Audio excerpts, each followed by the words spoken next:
Wholesale Hotline. I'm Brent Daniels. I'm Jamil Damji. And I'm Jerry Norton. And I'm Morby. Every week we bring you the best information on real estate investing. Be sure to participate in the comments. And subscribe. Enjoy the show!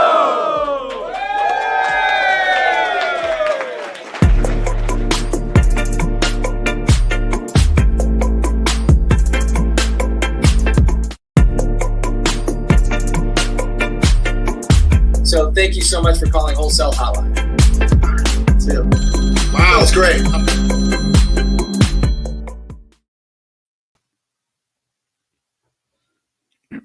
Can't hear you. I can't hear you.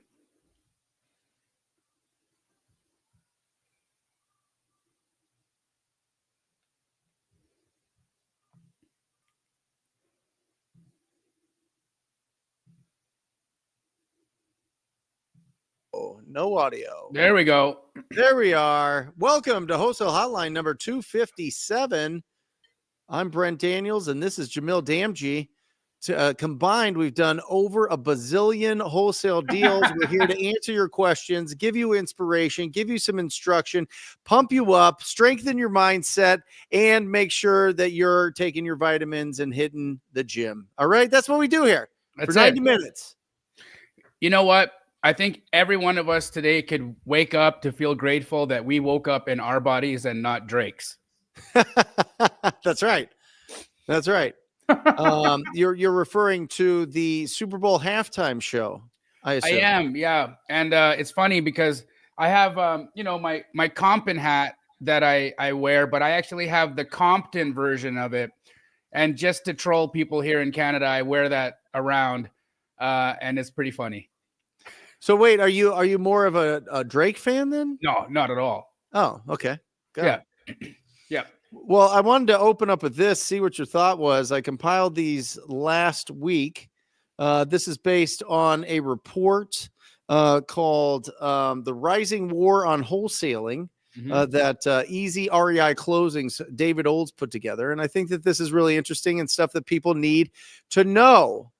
First there's certain states, there's 20 states out of the 50 states that have restrictions for assigning contracts for marketing properties before you own it, or you have to have a license. Here are the states that require a license: Illinois, Nebraska, Oklahoma, Kentucky, Virginia. You could do 2 deals. Michigan, North Dakota, Arkansas, Connecticut, and Mississippi. Okay. So those are the states where you need a license. Correct. You need to a wholesale real estate license. You need to be a licensed real estate agent in these markets. It doesn't mean that wholesaling is illegal there, guys. It doesn't mean that you can't do it. You just need to have a real estate license to wholesale. There's only one place, and we all know it, Jamil, but we'll get to there in just a second. These are states that require disclosure of wholesaling options: Arizona, Iowa, Indiana, Alabama, Wisconsin, and Pennsylvania. You have to disclose, which we have it in our purchase contract. We've always had it in our purchase contract, the right to market the property before we own it and to assign it. And we just put in there, what wholesaling actually is. We explain it to the property owners, and we don't have problems with it. If we do have problems with it, then we'll just scratch it out. We'll close on the deal, and then we'll just flip it traditionally. But that's very, very, very rare, guys. All right. Next is states that require you to register as a wholesaler: Oregon and Indiana. They require you to register as an actual wholesaler. There's a wholesaler certificate or license or something in Oregon and in Indiana. And states you cannot wholesale. There's one, Jamil. South Carolina, you got to buy those deals. What do you see? What do you feel, Jamil? What does the audience feel about all this? Well, my feeling is that it's noise. It's noise. Yeah. If you're looking at the wholesale regulations as a reason not to get started, as a reason to feel like, oh, I don't want to learn this just so that they outlaw and ban it in a couple of years, and I wasted all this time and money to learn this business model. I think that's just your protection mechanisms keeping you from doing something hard. That's what I think. I think the reality is that we've seen the regulations take hold. We've seen them come. We've seen what they're doing, and we've seen what states have done about it, right? These states are requiring you to get a real estate license. Okay, cool. You guys understand that getting a real estate license is not rocket science. It's a 2-week process. You know, just do the test, go get the practice exams, do the classes, write the exam, and get your license. It's not a big deal. In the other states where you're required to register as a wholesaler, do the registration. I mean, okay, so what? And in the states that you have to disclose, I think you should disclose in the states that you don't have to disclose. All right. I think you should disclose all the time so that no one can ever point the finger at you and say, you made money on me, because that's what businesses are for. I don't know what LLC was ever created other than a nonprofit for the purpose of not making money. So I wouldn't let this get in your mind. I wouldn't let this infect you with paralysis. I think the reality is that it's going to be a barrier to entry for people who can't read in some of those states. And we should probably not have people in the wholesale business who aren't willing to do a little bit of work, because you get clowns in there sometimes, and these clowns are making the business harder for all of us. So I don't have a problem with it. Yeah, I think it's a huge opportunity. I do. I think it's a huge opportunity. If you're in those states and first of all, Jamil, speak to the real estate agents in those states that aren't wholesaling. What are you doing? Right? If you are not wholesale, if you have a real estate license in any of these states here and you are not wholesaling, what are you doing? Right. You can be your own best client. Mm-hmm. It is a no-brainer to figure out how to go and find off-market great opportunities and match them up with investors in your market that you know are going to do a great job fixing and flipping up that property. I mean, it is a no-brainer. It should be in your toolbox. Every single real estate agent should learn it, should understand it, and should implement it, in my opinion, especially with AI coming out that's going to basically take over a real estate agent's job. I mean, in the next 5 years, Jamil, I'm telling you, the AI bots for real estate agents are going to be able to answer any question that the top agents can answer for a client. It's going to be absolutely crazy. And the one I can hear agents now, they'll never replace us. Okay. Right. They will. I mean, it's you got to learn how to find really great deals. That's what it means to be in real estate. Moving from 2025 on. In the future, if you're not able to go and source really great opportunities, you will be left behind. You'll be left behind. Absolutely. You'll do a couple of referrals here with your grandma and your aunt because they love you and they'll let you sell their house. But to really build a strong, long-lasting, profitable, predictable real estate business in the future, you need to be able to find deals. Just full stop. Boom. Boom. What do you think of this? Neo Jason 83 says, I've checked with almost every title company in Maryland, and none of them will do assignments or double closes. Oh my goodness. I actually almost got cussed out by a broker. Well, Neo Jason, I imagine your first name is Jason and you like the Matrix. Nice. There is a woman in the chat by the name of Sharon who does a tremendous amount of deals in Maryland, and she's got contacts for you for a title company. And if your broker has a problem with it, find another broker. They're a dime a dozen, my friend. Why would a broker want to cuss you out for doing business? Man, people are so strange. So strange. You need a better broker. And Sharon right there in the chat said, hit her up. And she's putting her phone number in the chat for you. So get a hold of her. Also, you should connect with Jay Mora. He's in the chat as well. He lives in Maryland. He hosts meetups out there. Wonderful guy. These are all good people for you to get to know. They're honest. They work hard. They do deals, and you should become a part of their network. Hugh Boy here. It's been difficult in South Carolina for sure. Have to bug super deep. Buy super deep. Otherwise, I'm not pursuing those. Need to have a minimum 20K assignment spread on paper first. Yeah. Yeah, and Hugh is killing it out there, though. But here the reality about him, and I know he's doing pay-per-click with you. He studied with me and learned the agent route. He's been, he's a wonderful student. But I'll tell you what, he is more than a student. He's an action taker. That guy figures it out and he gets it done. He sees where and he's not he doesn't hesitate. He never hesitates to pull the trigger on something he knows is going to be profitable and make sense. And the guy works. Yep. He works his tail off. And you guys want to know where he does it from? Vietnam. Vietnam, and a high rise in Vietnam. He's living in Vietnam most of the year, and he's making $100,000 a month wholesaling in the United States. He's the richest guy in Vietnam. He is. He's doing phenomenal, and he's in Georgia and South Carolina, right? Yeah. Aaron asks, can you talk about wholesaling in Florida? Pros, cons, any tips for a new wholesaler? Yeah. In a new to them market. Are you doing any deals in Florida, Brent, by chance? No. Okay. So, Aaron, yeah, absolutely. One of the things I would say is that it's a really robust market. There's a ton of buyers out there, lots of activity, lots of investment activity, lots of fix and flip activity. There's a couple of things to take note of.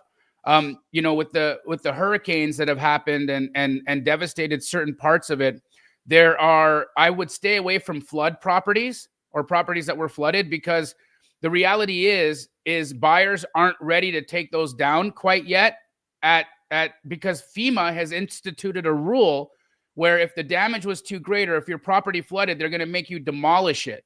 And so there's still some vagueness as to how those situations are going to be overcome. So, Aaron, my suggestion would be to just stay away from flooded properties, but outside of that, it's game on.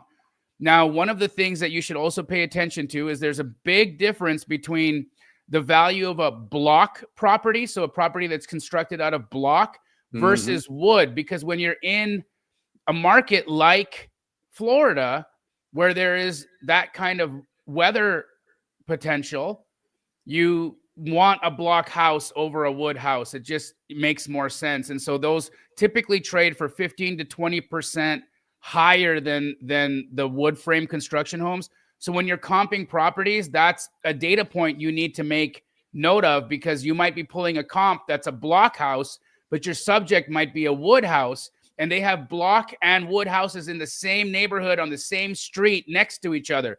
So you actually have to do another layer of digging to see its construction material before you can actually call it a comp. But outside of that, it's like doing deals anywhere else. It's just, in my opinion, Florida is one of those markets that's a little easier because there's just so much buyer activity. There's just so much going on. The population is so big. There's so much money there. There's so much investment potential out there. A lot of industry. Net migration to Florida is still extremely high from the Northeast. So I think it's got a ton of potential, and we've only seen the beginning of it. Yeah. Florida is, I love Florida because it's pro-business. Yeah. You know what I mean? They're just, they're going, right? It's like Arizona. It's like, a lot of the, southern states are very pro-business. And that means it's easier for people to get money is basically what I mean for pro-business. It's easier to lend money. It's easier to foreclose if people don't pay on those loans, which means more money flows into those areas for nice returns. So really watch that, guys. Really watch, is it easy to get private money lending in your state? Is it really easy to go through the foreclosure process? What do private money lenders require you to sign to be able to get a loan in your state? Because that'll show you the speed of the money. Because they're always worried about, okay, how can I get this property back? How can I get my money out of this property if I need to? And that's why some areas are slow. New York's slow. California's slow. It doesn't matter. People want to live there, so they can be slow. But in some of these other areas like Texas and North Carolina and Florida and Arizona and Nevada, it goes really, really, really fast, and other states as well. But really check that out. How important do you think it is, private money lenders and having a relationship with private money lenders in your business, Jamil? Well, I think it depends on the business model. I didn't have a ton of private money lenders when I was getting started in wholesaling because I wasn't taking a lot of things down. Yeah. And so I didn't necessarily rely on private money lenders until I started doing more fixing and flipping.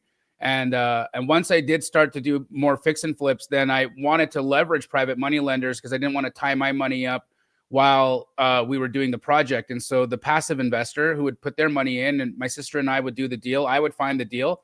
The private money lender would bring the money to the table. My sister would do the renovation, and then we would split it 50-50. My sister and I being one side, and then the investor being another side.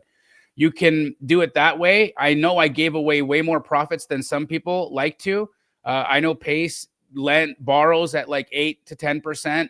And there's a lot of private money lenders that are out there that'll do a deal at 8 to 10%. But I think it's very important to become a well-rounded real estate investor, right? Not just somebody who's just wholesaling, that's it.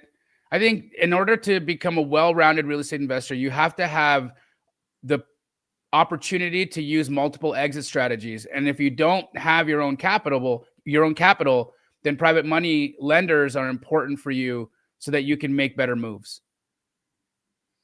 Robin, Jamil, how's the new place? Time to furnish and decorate. Your daughter will probably love that. Oh my goodness. Yeah, we move in. We actually get the key. What you just did, yeah. We get the key tomorrow.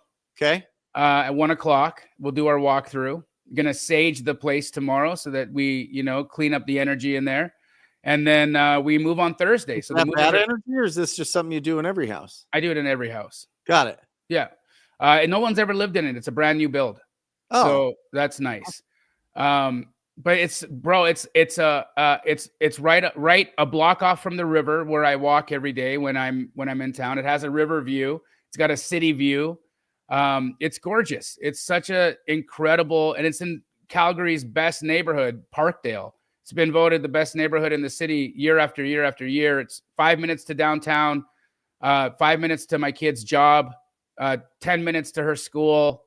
I can get anywhere I want in, a matter of a few minutes, and it's beautiful. So and what beautiful. area is this? It's the neighborhood's called Parkdale, and it's in Calgary, Alberta. Calgary, got it. And you have a place in California. I do, yeah, but that's currently occupied by victims of the fire. So I'm not going to be visiting California as much as I had in the past. With the place gone now, and my kid's 16. She needs me more than I think I need the ocean. And so, but you're right on the ocean. I'm on the beach in LA. Yeah. In Venice. Yeah. And Calgary. Yeah. And Arcadia. Yeah. Here in Phoenix. Couple houses.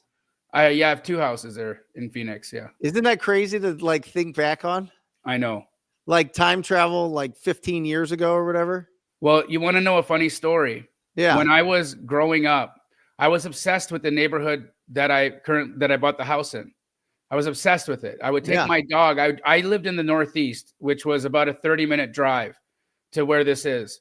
And I would take my dog and I would walk with my dog along the bank of the river like 3 times a week.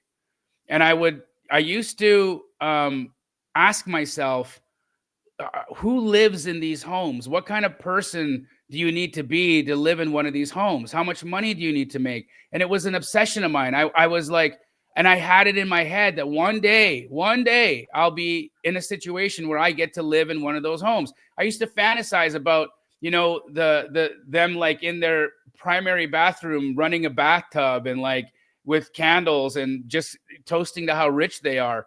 That's what I used to think about when I would visit that part of town when I was young. And, I'm 46 now, so it's been quite a while since that time, but I'm really happy, man. It's like, it took 20 years to manifest it, but it happened. Yeah. So you it's just joy. It's not like I guess I just did this. It was like something on that list. Yeah.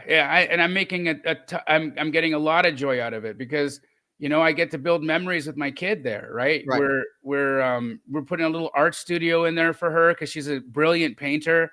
I'm going to build out a little studio for myself so you don't have to see my bed when I'm doing lives from Canada. This is kind of weird, right? Like you guys realize that's my bed. So like when I'm done the podcast, I just take a nap. But it's weird, right? A 46-year-old man who's at my level shouldn't have a bed in this studio.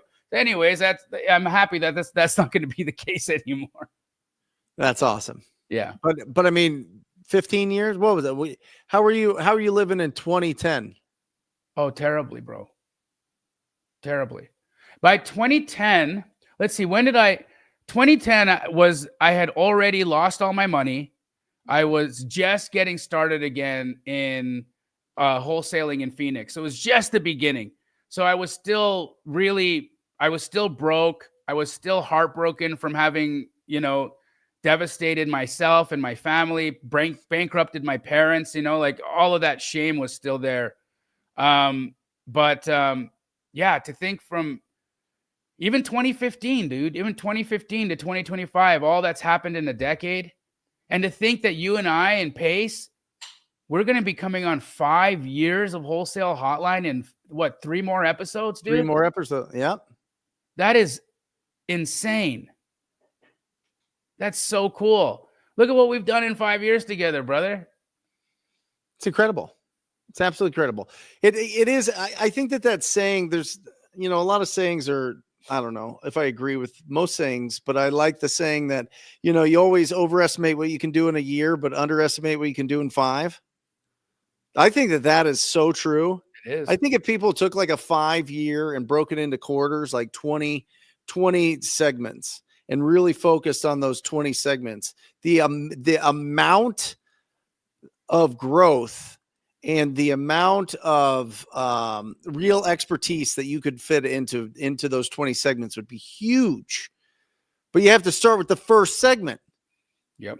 And then you have to go through all the rest of them. There's a female version of our show called the Wholesale Hotties. Nice. And they're on Thursdays at 5 p.m. And Sharon just in the chat said that they're on their 15th episode. So guys who watch this, you should check Sharon and the ladies out on Thursdays. I imagine it's a very entertaining show. I know Sharon is a wonderful human being, and I think Angie. I always butcher their last name. Milanazzo is one of the hosts of that show as well, and she's phenomenal. She's just such a beautiful human. So I would highly recommend you guys check that out. Awesome. Put a link in the chat, Sharon, so people can watch you. Oh, yeah. Donda too. Donda's so good. Jenny Bow 8288 says, "Hi, Jamil and Brent. I signed up on your 14-day trial for Deal Sauce. Can you give a basic refresher course on how to use it again?" We'll watch the replay after this. What is Deal Sauce? Is it Privy 2.0? Is it Privy and PropStream rolled up in one? Pretty much.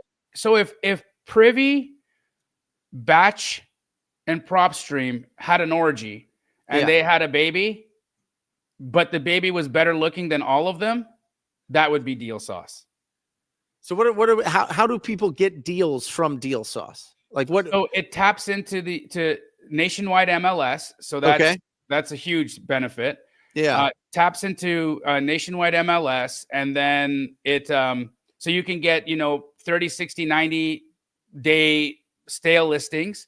Also, it has direct to seller lists as well. So if you are like Brent or Pace and any of these guys that love the hunt and you want to go after those specific types of deals, you can do that as well.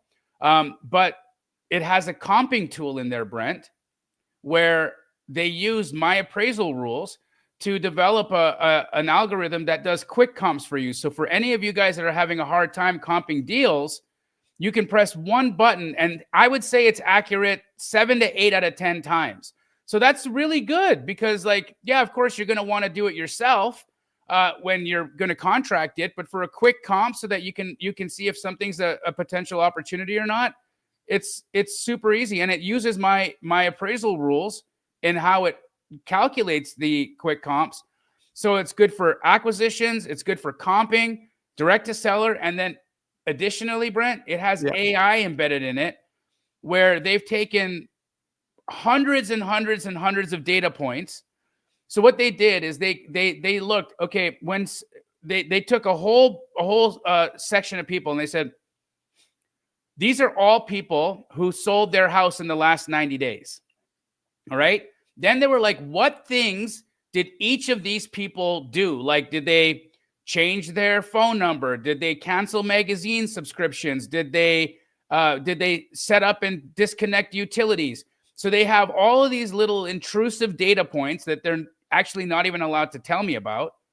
But they use those data points to predict whether or not a house is going to sell in the next 90 days. Right. And that to me is really, really, really powerful, because if you had a premonition, or like it's kind of like precognition from Minority Report, we can tell you that you're going to plan to move in the next 90 days. And so if you can get in front of those people, well, I mean, there you have it. If you're the first to the party when somebody is going to sell their home, you can lock that deal up much faster than other people before they even start calling the other wholesalers.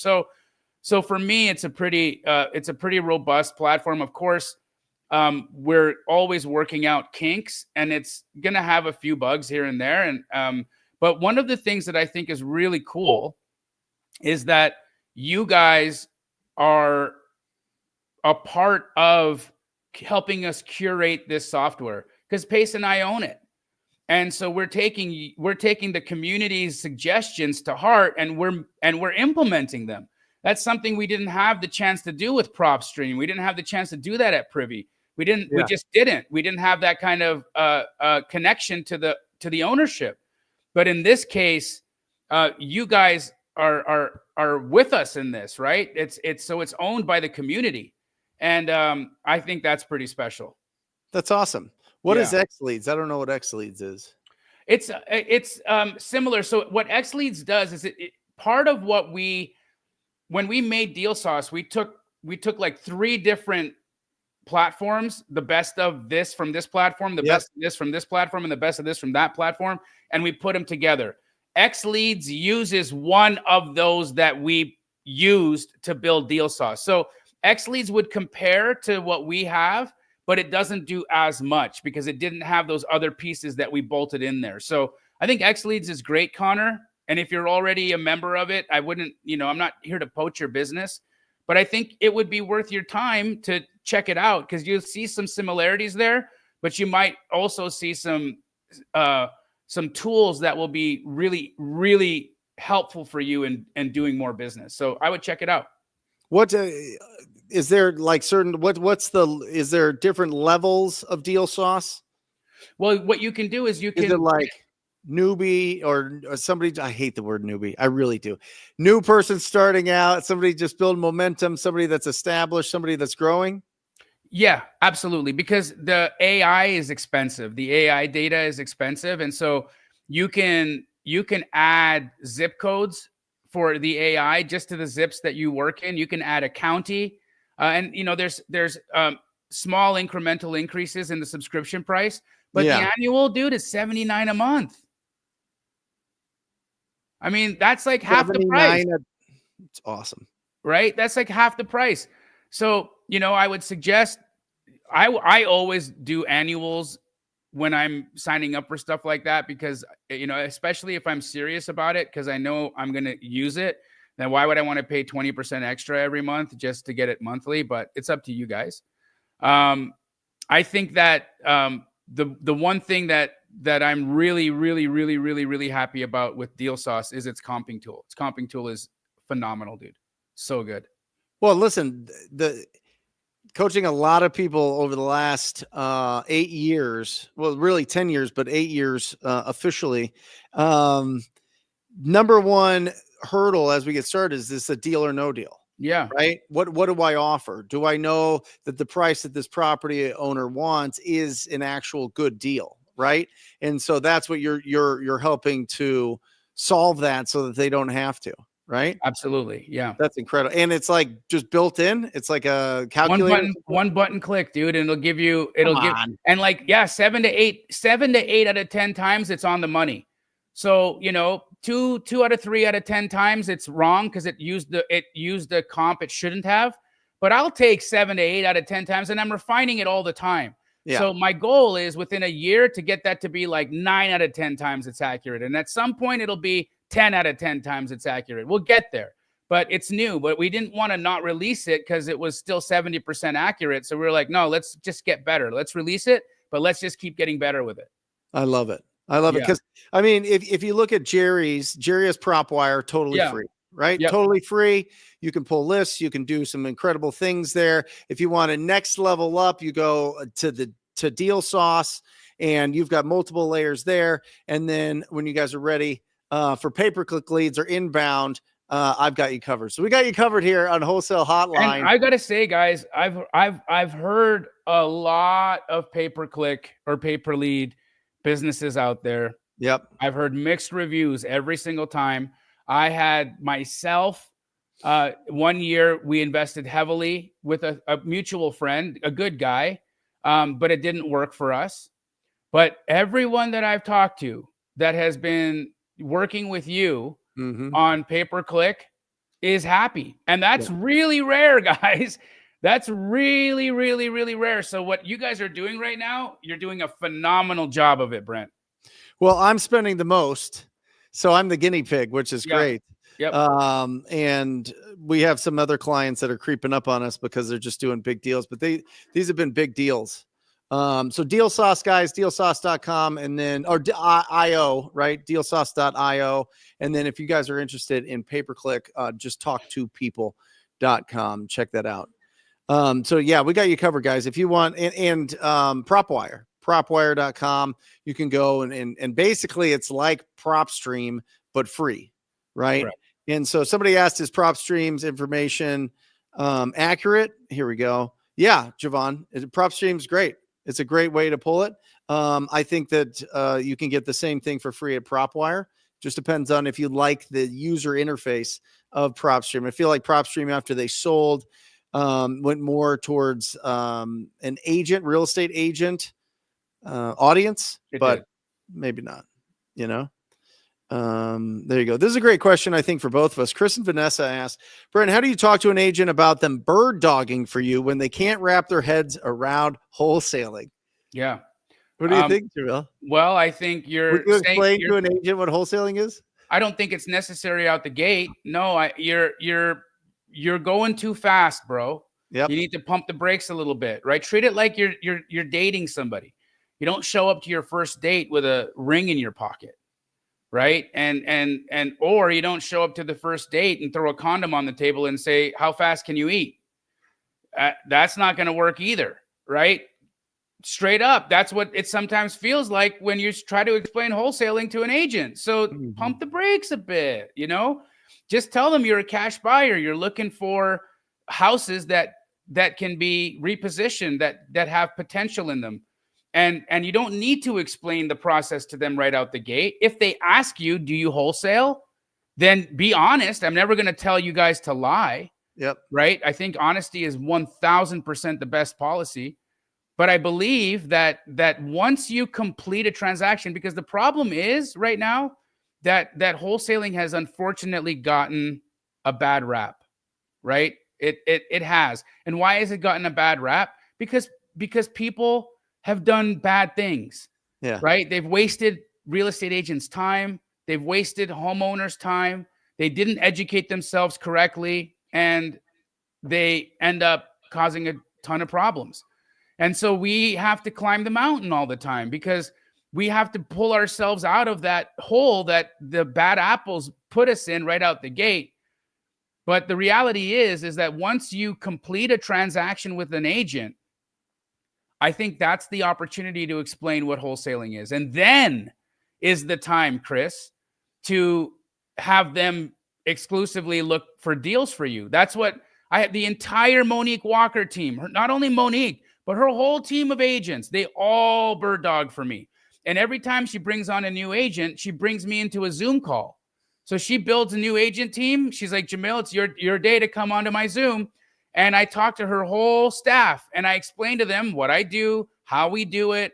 And she, and she's like, okay, guys, these are the lists that you guys are going to be calling. And every week, every month, I got new and more agents from that one agent relationship. But think of that. That's just me, one dude. Yeah. Right. My whole office is creating relationships like that with agents all across the country. And so, Chris, I took a long path to get to this, but I would wait until your first deal with that agent is complete, then have the conversation about bird dogging for you. And I wouldn't ever call it bird dogging to an agent either. It's derogatory in their mind. You want to use the word prospecting because to them, they really take what they do seriously, as they should. And it's a serious process. Bird dogging just sounds like, I mean, it's a more derogatory street term for what it is. So I'd call it prospecting. But yeah, I think do a deal with them first, then talk about prospecting with you in the future. What about you? I just want to give this audience just a clap. You guys are throwing in some questions today, and we are going to be answering them. When it's just two of us, we can kind of get into it a little bit more than all four of us knuckleheads just bouncing off of each other like pool balls or something. Chris and Vanessa, here is the number one most important thing. It is make sure that you're consistently reaching out to them and you're bringing really good energy. Be really excited about things, be really excited about real estate, and reach out to them often. You can't just go, hey, will you go find me some houses? And they go, oh yeah, we'll find some. And then they send you some MLS listings. And then that's it. No. I want original condition or really rough looking houses. I would really prefer before they hit the market, or if they've been on the market a while, for you to really negotiate aggressively for me, right? The agents love you as a client. They love that, but they don't think you're serious. As a real estate agent for a long time, I am in the mecca of real estate investing education. We're in Phoenix, Arizona.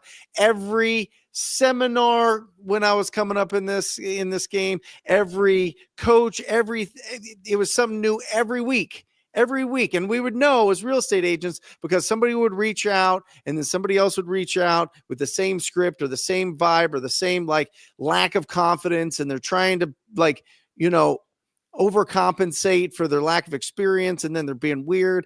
Just be a human being, be cool, crack some jokes, have some energy, and talk to them more than once. If you keep coming back to them over and over and over, they're going to be like, oh, this person's serious. They really are looking for great deals. Yep. And once you do that and start building a reputation and start posting every single day to your social media that you buy houses, that's when it starts really picking up the momentum. But if you just do one text or try to set up some automated thing to, build a relationship with an agent, forget about it. You will not build a relationship with really, really, really solid agents unless you're reaching out to them until you're building an actual relationship with them. And I want to highlight Corey Ganem just in the chat said the FU money is in the follow-up. I mean, that's brilliant right there. Yep. So to the pair that had asked the first question there, was it Chris and Vanessa? Yep. So to Chris and Vanessa, I've done this a long time, and we've done a lot of data tracking, and it, on average, will take 8 to 13 touches with a real estate agent before they will give you a pocket listing. 8 to 13 touches. And so understand it's a game. It's a longer game. It's like planting a seed, watering the seed. I want you guys to think of this always in those terms. Your first conversation is planting a seed, but that seed's not going to grow if you don't water it. It's not going to grow and if you don't add sunlight, if you don't create nutrients and fertilizer, and all of that requires attention, right? So if you just call an agent one time and then expect they're going to remember you and send you deals, you'll never make money. You'll never make money that way. That's the only way to do it is to continuously prospect, to continuously follow up.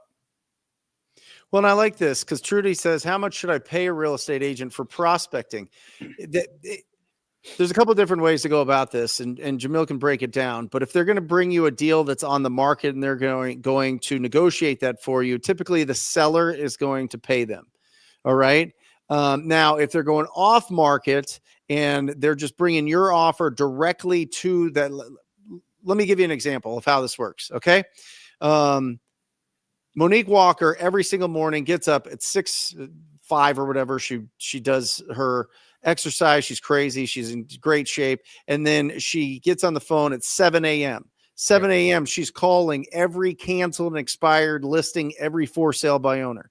When she gets that on the phone with those property owners, she's setting an appointment. She's going to go on that appointment. She's going to do as much pre-qualifying as she can, but she's going to do what's called a listing appointment. When she goes on that listing appointment, she shows up and the owner's like, hey, I can't sell this because it needs a bunch of work. I can't afford to fix this up. I want this crazy price, but I can't do anything to this property. She goes, well, I think the best option for you would be a cash offer. Can I reach out to my investor and get a cash offer to at least put it in front of you? That's when she reaches out to Jamil. Jamil goes, beepity boppity boo. Here's your offer. She says, I can give you a cash offer at this price. So you get that offer. And then Jamil takes that offer, sells it to his, I don't know, 80,000 different buyers that you have now, and gets an assignment fee. And say that assignment fee is $20,000. How much of that goes to Monique? How much do you keep, Jamil? We do 50-50. So I want to show you something real quick here. This is great. Can I present? Yeah, I think so. Look at this. Check this out. Can you see this? Settlement statement? Yep. All right. Look at what my ex-wife just made. 86? Yeah. 86,900? Yes, sir. That's not the one you did live, is it? No. Oh, okay. What'd you make on that one? 60, 45 and 60. There you go. Yeah. My ex-wife is doing this. I'll zoom in for you guys if you couldn't see. I just want to show, because like some people are like, this isn't real. This is bullshit, right? Yeah. Well, okay, look. And I mean, I'm not telling you I did this. My ex-wife did this. Check this out. $86,900. There it is. Oh, look at you. Look at your little piece, huh? Yeah, I just get my EMD back. The 4,000? Nice. What was the price point of that? We picked it up for 400 and she sold it for 489.9. Gordon Mack's going crazy in the chat. Yeah. Is my ex-wife single? She is. Jeez Louise. Brutal, dude. Yeah. Brutal. Good thing you're a comedian. So wait, how did she find that deal? Agent. So talk to me about it. She's doing exactly what I told her to do. She's every day in the morning, she wakes up and does cold outreach to agents. And she just calls them and says, hey, my name is Natalie. I'm looking for fixer-upper properties. I know you get a lot of calls like this, but the reality is that a lot of the people who call you may not be serious. I'm very serious, and I'm looking to place some funds very soon. Yeah. So if you have anything coming to the market that could use some work, I'd love to see it. And you know, you've met her before. She's a really sweet person, so she's got a nice, kind way about how she speaks, and she very, very easily started creating relationships. And now that specific deal, she called that person on a listing that they had about 6 months ago, and the listing had gone under contract day one of it being put on the market. Yeah. And then Natalie had tried to work with that listing agent to do the deal, and unfortunately they didn't. They couldn't get it together. And so moving forward, she remembered that Natalie had said, if you get these, you know, please reach out. And Natalie had been reaching out to her every couple of weeks with a text message saying, hey, it's Nat again, just wanting to say hi and check in. That's it. And that follow-up kept her top of mind. And as soon as the agent had that deal, she brought it right to Natalie, never put it on the MLS. And there was an $87,000 payday. My goodness. And now that deal was off market from the agent. So the agent's like, oh, I know just the buyer to bring this to. Why didn't they put it on the market? Because the sellers didn't want that. There were the people who had who were living in the house. They were hoarders, yeah. And the children who inherited the property, they didn't want people going through the property and seeing all of that. So they just wanted to get rid of it. This happens all the time. All the time. All the time. All the time it is. We just got an unbelievable deal in Peoria. When was that? Jesse? Last week, Saturday. No, Friday. And same situation. The kids were just embarrassed. They have the property now, and they don't want to fix it up. They don't want to clean it up. They don't want to go in there. They're embarrassed. One, I think they're embarrassed that they let loved Yeah, one they're let their loved ones live like that. Yeah. But two, I think that they don't want that to be public. They don't want to, take pictures of this and put it on the market if they're not going to clean it up and do all these things. And so they just want to sell it as is, as fast as possible. They gave us a price. We said, is that the best you can do? They told us yes. We locked it up, and it's going to be a silly deal. It'll be about that size.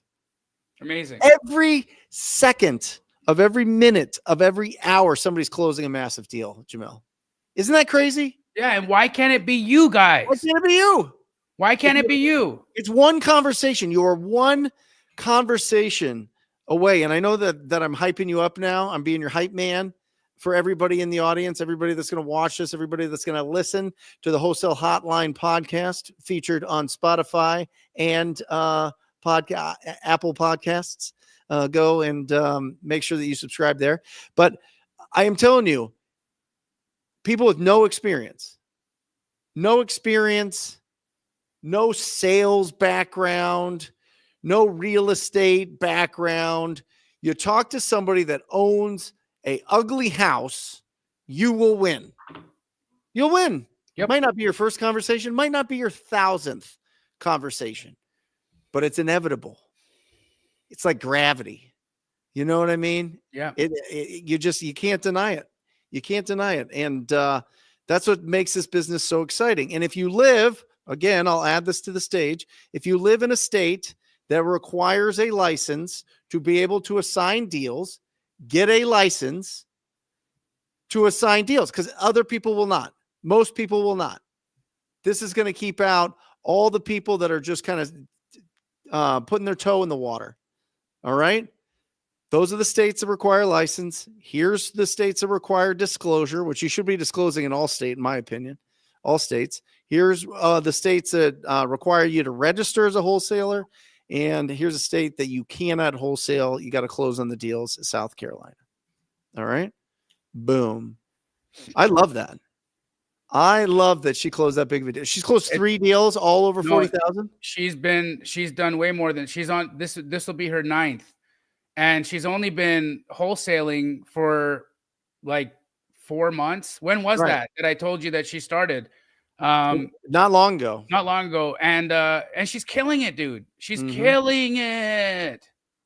Well, I will tell you, I think that going back to the incredible show that's on Thursdays with the Wholesale Hotties, I feel, in my opinion, just being in real estate since 2004, women have a 20% like bump in the success rate in this business, because people trust them, people like them, people they feel like there's more authenticity. You know what I mean? And it's just the sky's the limit. I'm not saying bros don't go out there and crush, but this shouldn't stop anybody from going out there and being wildly successful in this business. And it's the best.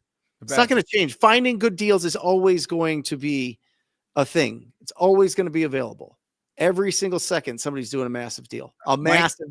Mike Leahy says, look who she learned from. But I want to say, let me tell you this, Mike. You'd be surprised. That creates a lot of resistance, right? Because their proximity was too close, right? The reality is that I'm not as special to her as I am to some people out in the world. And so, because this woman has had to hear me fart, where, you know what I mean? Where you guys, you haven't.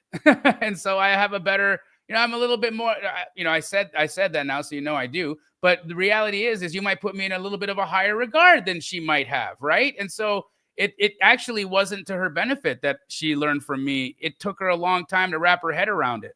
And, there she is. There she is, on fire. Yeah. Here we go. Dr. Glock 2. Somebody took Dr. Glock 1.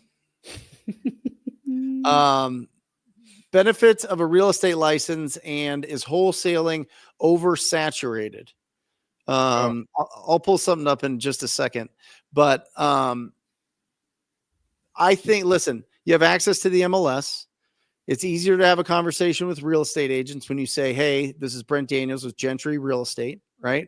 Where I hang my real estate license at, or Remax, or Coldwell Banker, or Century 21, or HomeSmart, or EXP, or Real, or whatever it is. It gives you a higher level of credibility there. In those states that require it, you have to. You get referral fees. This is the most slept on thing about getting your license. If you don't want to do any deals and you just want to make an extra like 40, 50K a year, just find people that want to sell their houses and refer them to other people. They'll give you 50%. They'll give you 50% of their commissions for just giving it to somebody else. We get calls all the time. We get texts all the time. People are reaching out to us because we do TV, we do pay-per-click, and they want retail. They deserve retail. These are beautiful houses. Yeah. So I send a realtor out there to list that property. Right. We get 50%. And you're licensed yourself, but you don't take those listings? No, I don't take those listings. Somebody goes out there and takes 50%. It's passive. Yeah. And they're doing it every single day, Jamil. They're absolute pros of what they do. Yeah. So much. What do you think? Do you think it's oversaturated? You know, I please don't take this the wrong way, Dr. Glock. But Dr. Glock too. I do believe that comes from a scarcity mindset. Honestly, right? The reality is there is no such thing as oversaturation. I don't believe it. Because I don't. The truth is that there may be a lot of people who call themselves wholesaler, but there's this many that actually do the work consistently. And so you're always going to be, if you're going to compete in this game, you're going to be competing against the consistency. That's it. Mm-hmm. And the people who are consistent typically aren't even the most talented. But the consistency will always win. Look at the size of Brent's biceps. Consistency wins. That's right. Right? This dude goes into the gym every single day and he lifts things, and that happens. Right? It's the same as working out. It's the same as exercise. It's the same as wholesaling. It's the same as anything you do in business. I think that if you stay consistent, then you will rise. You will absolutely rise. And yeah, Ingrid just said consistency will kill any talent out there. I wholeheartedly agree with her. This is Google Trends, people searching real estate wholesaling, right? You can see the peak there in 2021 was at 100 there. We're at 50 now. So people are like, and this is really, if you go in wholesale real estate, it's actually 25% to 30%. But real estate wholesaling, nobody knew what this was before 2000. Nobody searched it before 2021. Isn't that funny, dude? Yeah, it's because of you, Jamil. You put on blue paint and you spent a bazillion dollars in Facebook ads, and then all of a sudden you're in the zeitgeist. That's good. You know what I mean? I love it. You're a what is it? You're part of culture. You know what I mean? You brought it to it. You brought everybody to it. But it's incredible. It's an incredible business. There's a huge spike in 2021. Interest rates go 2022. Buyers disappear. Hedge funds disappear.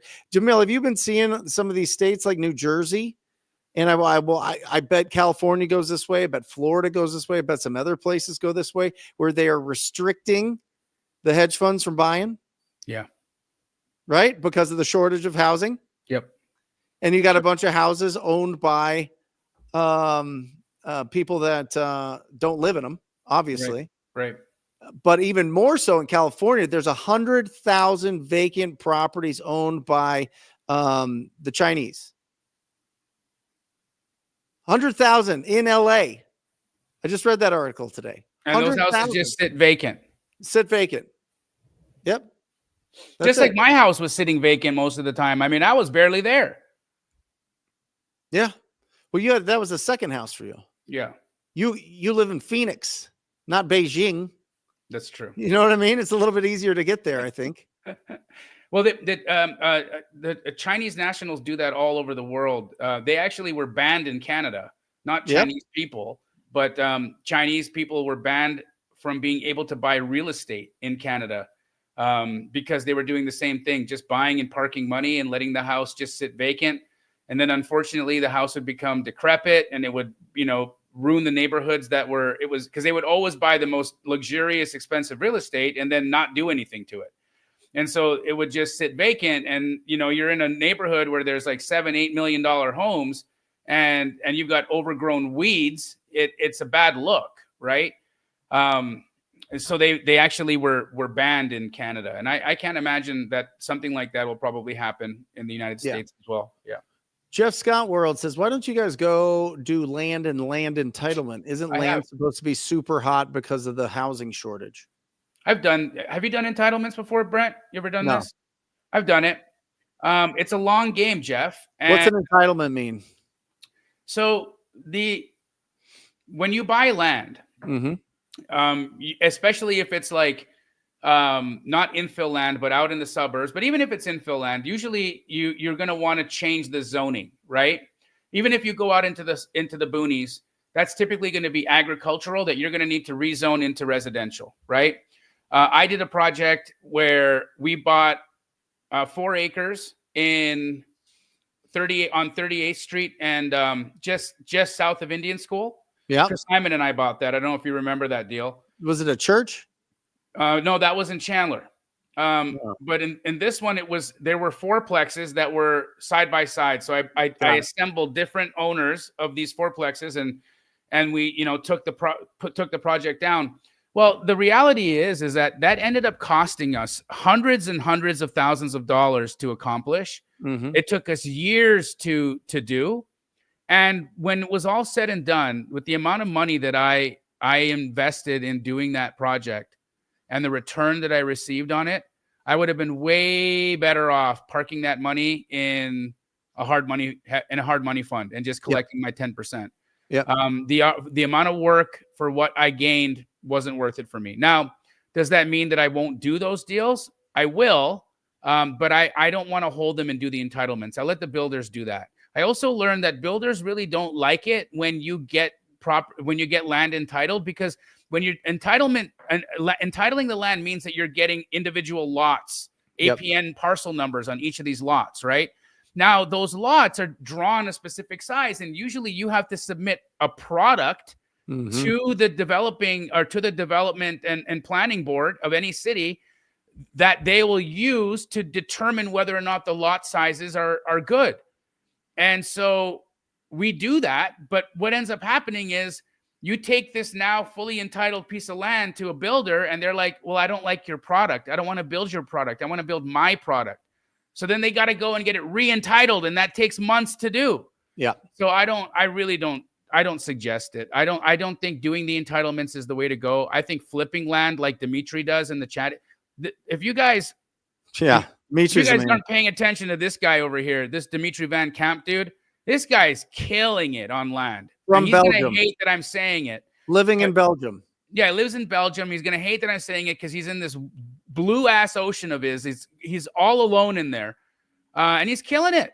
He is killing it. But I don't think he's doing entitlements. I think he's just flipping land. He's doing some bigger deals. He's doing some bigger deals now. But that's the thing about land in general is it's slow. Yeah, it costs you a lot in expertise. Especially if you're really trying to get the most out of it and really get it set up for a builder.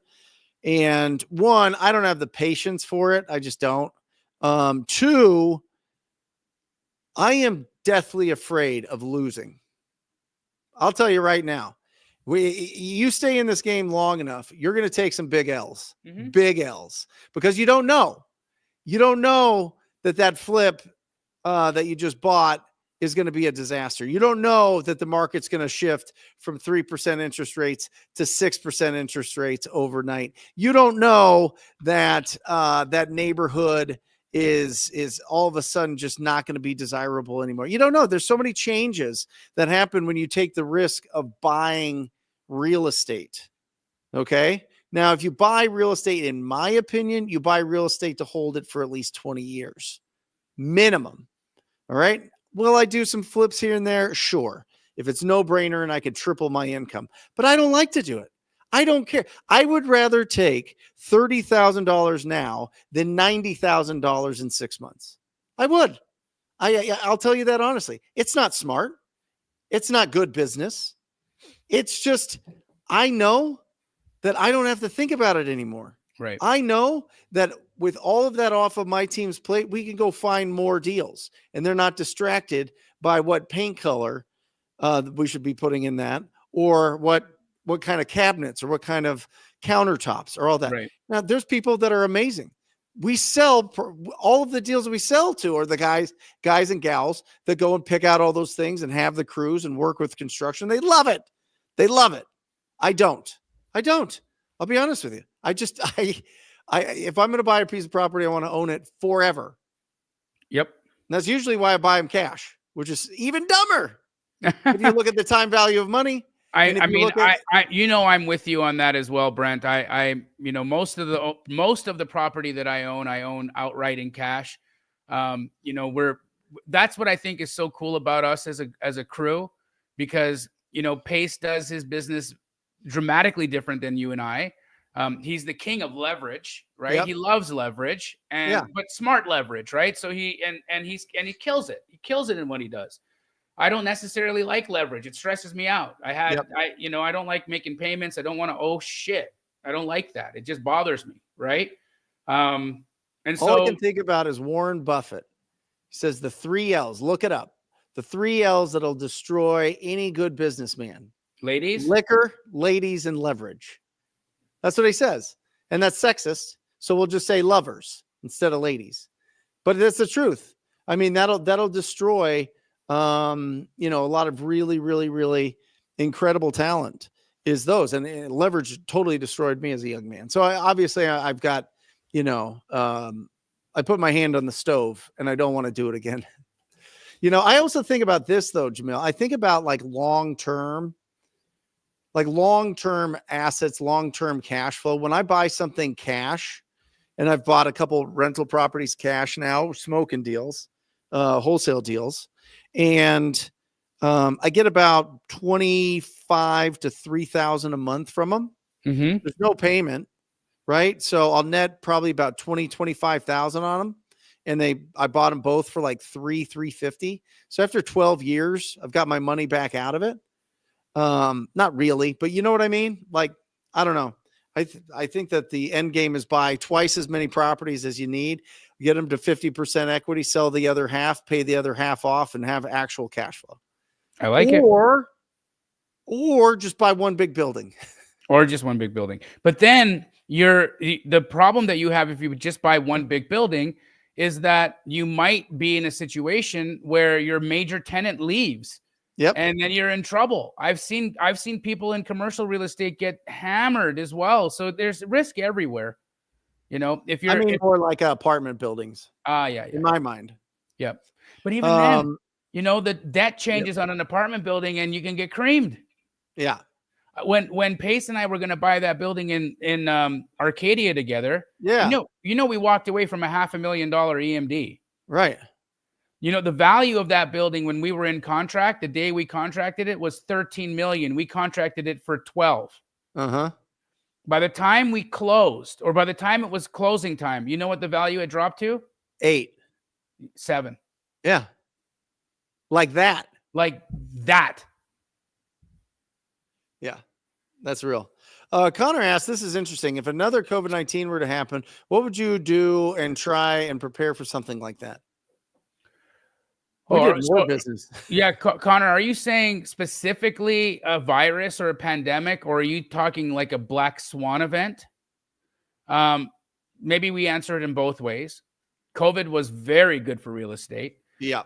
Anything that gets people trapped in their homes is going to have them asking questions of why do I live here? Why don't we live somewhere with more space? Why is this room so crowded? And so that's what made people move and trade in real estate during the pandemic. And that's why real estate became so valuable in that period of time. How would I prepare for something like that? When I'm looking at, world black swan events like this, right? I'm always looking to see what's going to happen with leverage, what's going to happen with the different economies, what economies are going to be the most impacted, and does that tie back to housing? And those are always the questions that I'm asking myself to make sure that I can still, weather a storm out. That's how I rock it. And one of the things that I do, Connor, to prepare for black swan events is I have a healthy amount of cash reserves. And I sleep like a baby knowing that I have that cash available if I ever need it. Yeah. Love it. What is the best PPL you've used? What was that bad platform you mentioned? I don't want to be negative, Jeff. It's this show is pretty influential out there, and I don't want to ruin anybody's business. But what I was saying was that I don't personally do any paper lead campaigns quite yet. I am going to convince Brent to let me in and do some. But it's TTP leads. Well, that's property leads. That is my affiliate link for property leads. That's been the number one around for my students over the last 6 to 8 months, but they give you $250. I think it's worth trying out. There's some incredible ones. iSpeed to Lead has a bunch of success in certain areas. Motivated Leads is good in certain areas. I'm missing some other ones that are really good, but I think that property leads probably has the biggest budget in my opinion from what I've seen, and it's worked well. And PPL stands for pay per lead, which basically means that you go in, they go through search engine optimization, through other ads, through Google, through all sorts of things to get those leads, and then drop it in. You get a text message and then you call them right away. But the most important thing about inbound leads is you have to answer them live if they call you, and you have to get back with them in 30 seconds. I don't care if it's 10:47 at night on a Thursday. You need to it's worth it because it's between $250 and $350 every single time you get a lead. So really, really, really important to jump on all of that. All right. And how late will the calls come, Brent? Oh, we're doing a study on it right now, Jamil. I'm looking at all the deals. We closed 82 pay-per-click leads last year, and I'm looking at what time they came in because I'd be interested. Like, are they coming in at Mondays during the day? Are they coming in? Are people searching? Because it's all mobile. Like almost. So you closed 82. How many appointments did you go on? Probably about 200. And how many calls did you get? It was about 1 to 16 leads. Okay. So, but we also I think we did 8 or 10 retail leads that I was talking about where we referred them over. We did a novation and we did a flip with that. Nice. And so, yeah. If you can get, you try to set appointments with half of them, right? But we're in a tricky market, Jamil. We're in a tricky market because we have some other big names in our market that spend a lot of money, and like to the tune of $1 million a month and $400,000 a month. And what they'll who's do spending is, that much money on leads? huh? Who's spending that much? Kyle Weilosh. Oh, Kyle's doing that. Yeah. Oh yeah. Yeah. They're going bananas. And Doug's been going bananas forever. Mm-hmm. You know what I mean? Great businesses, great business. If anybody's doing more deals than you, they've got a better business model than you. That's all it is. They've figured out a better business model and they have a better team. It's like the two NFL teams that played each other yesterday. The reason the Eagles won is because they're a better team, right? And so that's why you win the Super Bowl. If look at who is the top in your area, and look at what their model is. And Jamil, in our market, the model is get big on TV, get big on billboards, and spend a bunch of money. Yep. Because the average deal size makes sense. When you're doing 50, 60 deals a month and you're doing 25, 30, 35,000 a deal, It's wild. you can spend 400,000 a month. Absolutely. You can spend $1 million a month. Yep. But that's big. That's big branding. That's big deal. So anyway, going back, I'm trying to get on as many appointments as possible, but some of them anchor a really high price until they go out and then, come with a reasonable. So going out on the appointments first actually isn't the best. Yep. So you want to say, talk to everybody you're going to talk to and call me when that's done. Yeah.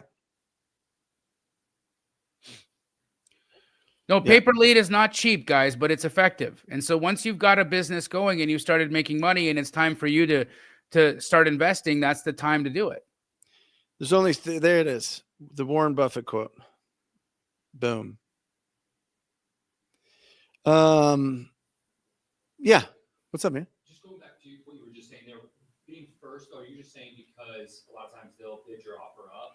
So I don't want to be first because on the phone, can you repeat the question for us? Because we couldn't hear the question is, why am I not trying to go out first? Okay. Right. And the reason is they have anchored them so high. They go, oh yeah, we're going to probably be around 380,000 when our offer's 275, right? And their offer will probably be around 275, but they anchor high to make sure that they're the last ones in. And they're using brand to get the deal locked up. They're like, oh, these guys offered this, these guys offered this, these guys offered this, and then it's probably not that dramatic of 100,000. It's closer to like 30 to 50,000. Yep. Yeah. We got some more questions here. Novation, yeah. Are novations considered wholesaling in the states where you can't wholesale?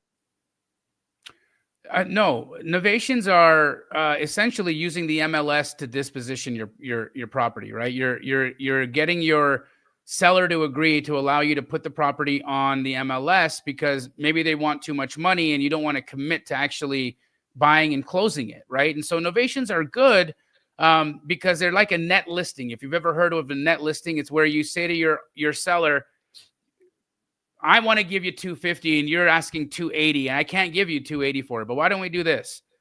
Why don't we agree that if I can get 280 for it or more, you keep the 280 and I keep anything over 280 and I'll get out there and bust my butt trying to get you 280. And that means that I'm going to try a lot of different marketing, including the MLS. And that's what ends up happening is they put the property on the MLS, they get more retail focused buyers, and sometimes they're able to sell for more money.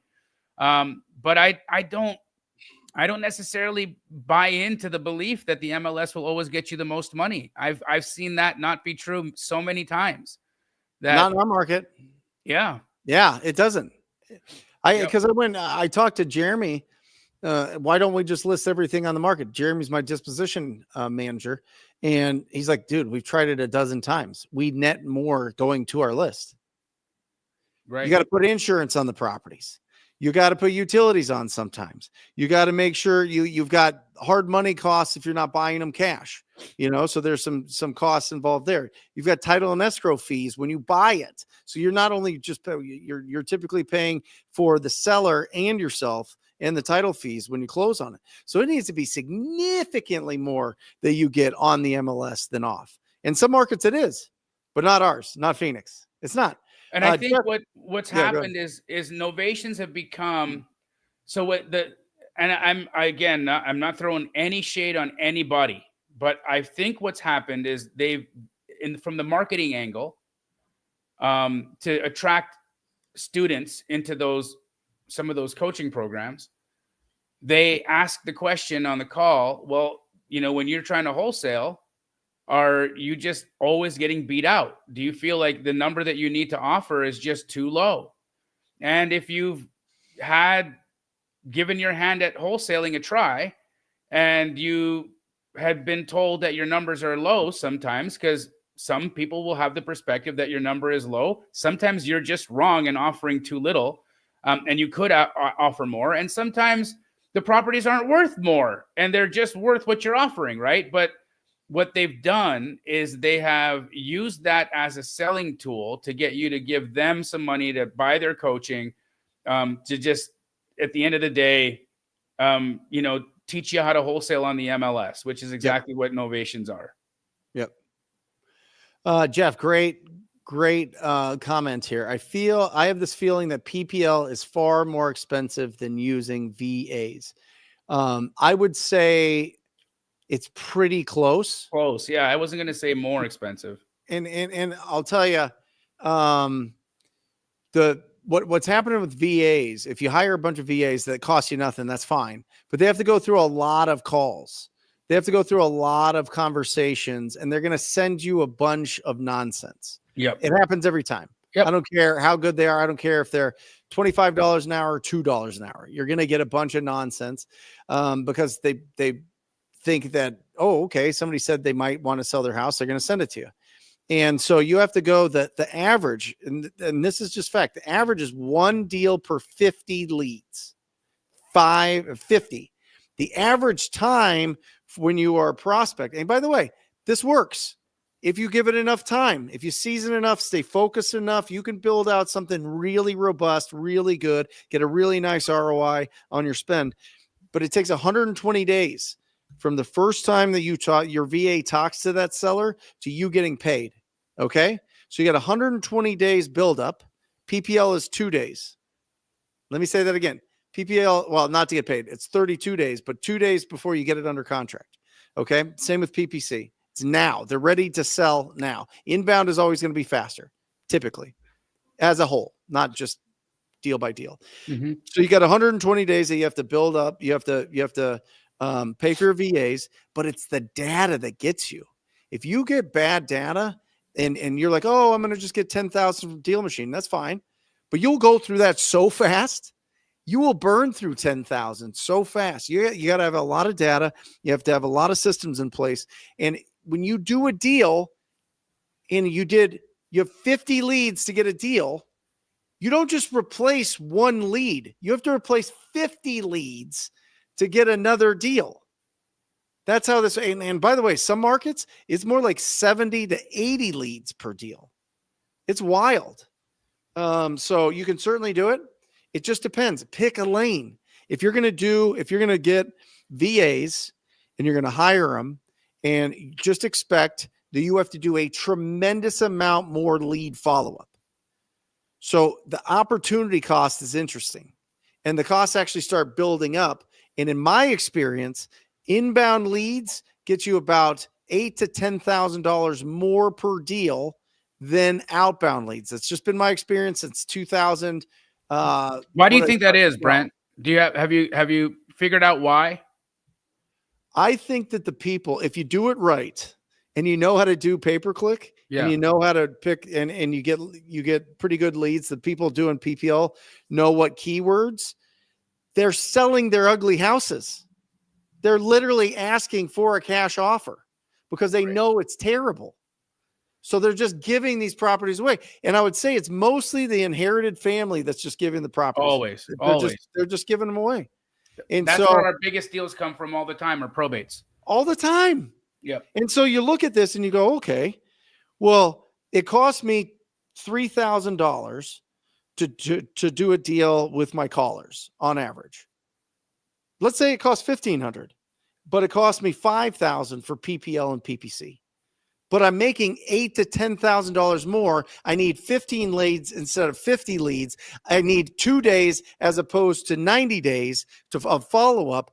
Depends on what kind of business you want to run. That's all I'm saying. Depends on the business that you want to run. And guys, I did outbound for 10 years, 12 years. I love it. I'm the TTP guy. You're the king of cold calling. I mean, I went bananas myself. I talked to 45,000 property owners before I hired any VAs. Yeah.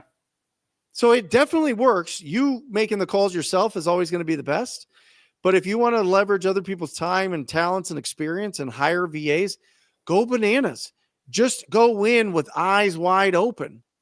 You're not going to get the biggest deals statistically, and it's going to take you longer, and you have to have more leads.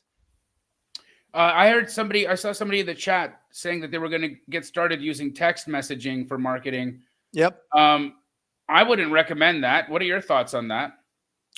Real quick, Guy, it's usually 15 to 20 leads per deal. So when you're looking at it, you go, oh, well, it costs $300 a lead in my market. You're going to pay $4,500 to $6,000 for that deal. So make sure if you're in a lower priced market, you got to flip. You got to flip. You got to get bigger. You got to get bigger spreads.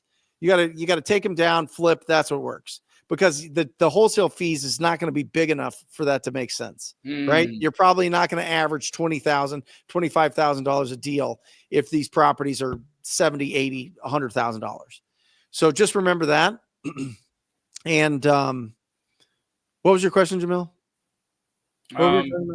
There was a person in the chat who had said they were going to start using text messaging to market to homeowners right now. I would say that I wouldn't recommend that today with the carriers and all of the restrictions. And I think that you're going to spend a ton of money, and it's not, the messages are going to go to La La Land. Here's what I'll say. They're going to get blocked. Here's what I'll say. I think that if you do it smart, the issue with text message marketing is there are people that are professional litigators. What about the carriers blocking everything as well?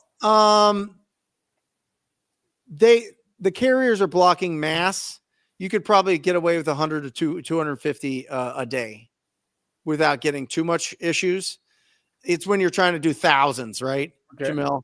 Vidalis was doing 1 million a day. Yeah.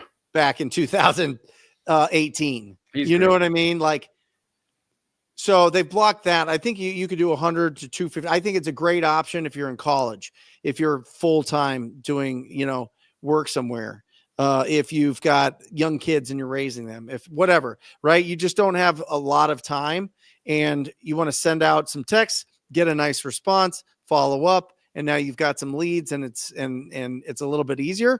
I think it's smart, but just remember this. If you text somebody, they now have your info.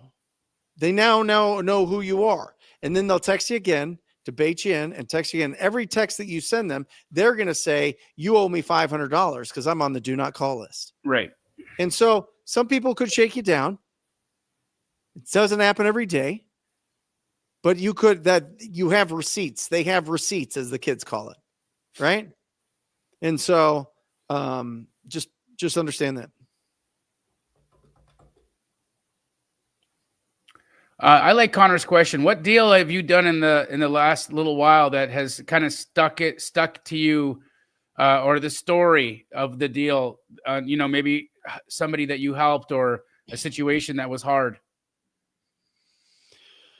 I mean, it's countless, right, Jamil? I mean, we just coach the most amazing people around the country, people just getting started, people in middle America, people in, whatever, the Midwest, the Northeast, the Northwest. I mean, we coach so many people around the country that are doing their first deals or they're closing big deals, that the impact on them. I mean, you could go to the Wholesaling Inc. podcast. I've done 500 podcasts breaking down all of these deals, right? And we play a lot on Wholesale Hotline podcast as well, because we kind of mix and match some of those podcasts to both of the Wholesale Hotline and Wholesaling Inc.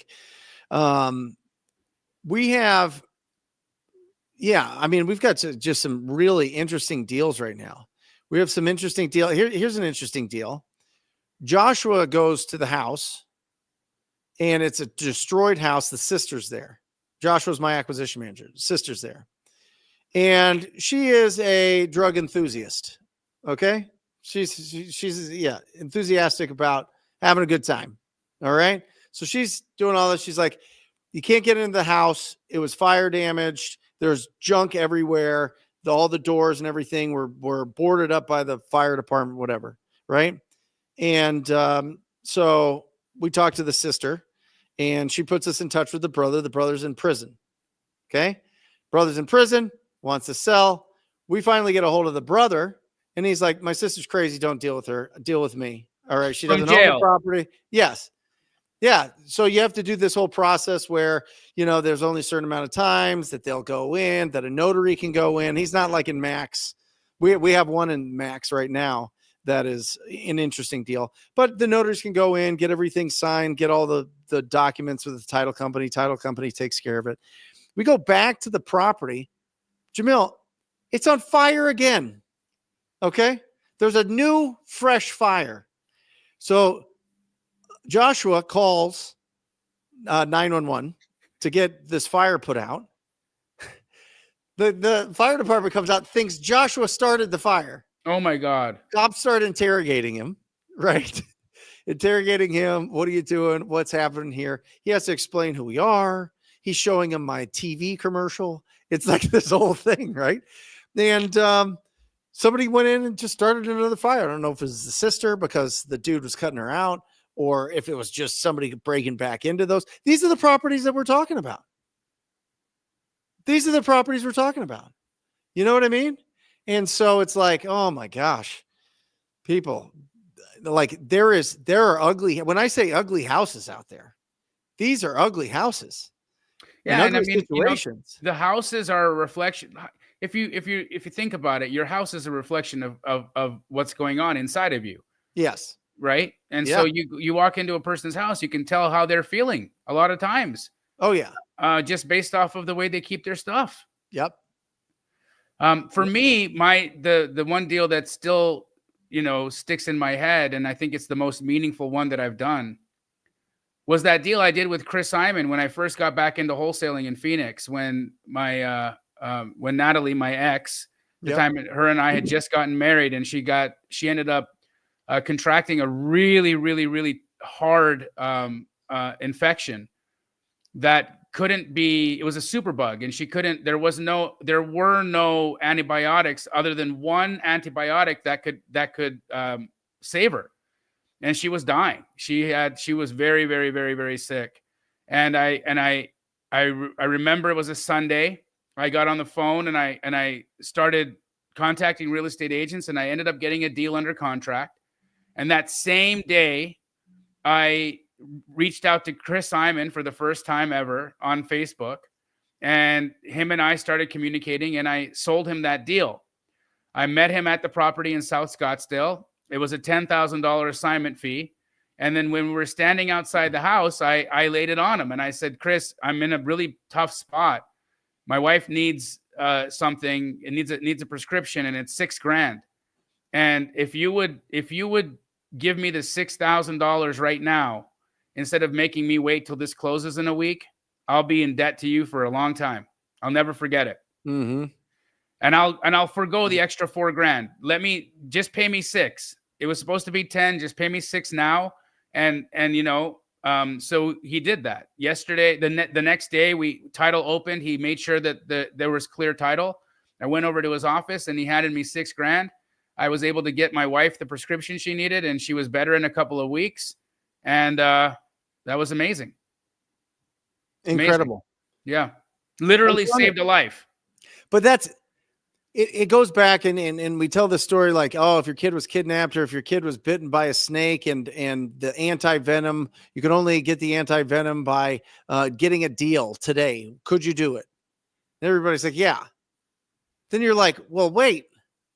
So you need some like crazy situation to go out there and do these things? You know what I mean? Like, it's really interesting to think about. If you answer yes to, oh, I would do anything. If my wife needed medication and she needed $6,000, I would find a way to do it. Right? Did your parents have the money? Did your friends have the money to give you? Were you just walking around? I didn't really have any friends yet in Phoenix. We just got here. So you went out there and you found an incredible deal, and boom. Now she's doing bigger deals than you do. Yeah, look at that. I mean, what a button to this whole thing, because I showed you guys her deal today. She's making $87,000, right? Like, and a few 10 years ago, a wholesale deal saved her life, and today it's helping make it. Right. This business is the best. It sure is. It's the best. Guys, go out there, have conversations, make offers. You cannot lose. You can't lose. You will always win if you talk to enough people about their property and ask them if they would consider an offer and listen to their answer, find out what their goal is, and help them accomplish that goal. That's it. That's the whole business. That's the whole business. You just got a free course right there in 2 sentences. That's the whole business. So don't overthink this. Don't think that you have to know everything. I don't know what the title company does and what Ernest and all this other. Nobody does. It's all made up. It's all made up. Go be a human, talk to another human, solve their problem, and opportunities arise. Got it? Got it. Awesome. You're the best, Jamil. You too, brother. Anything good? Tell them what's going on. I don't got anything super crazy going on this week. Just moving. Guys, check out DealSauce, dealsauce.io. Give it a free trial. It's free. You know, go in there, compare it to what you're using right now. I think you're going to be really, really impressed. I truly believe that. DealSauce.io. Give it a try. Compare it to what you're using right now.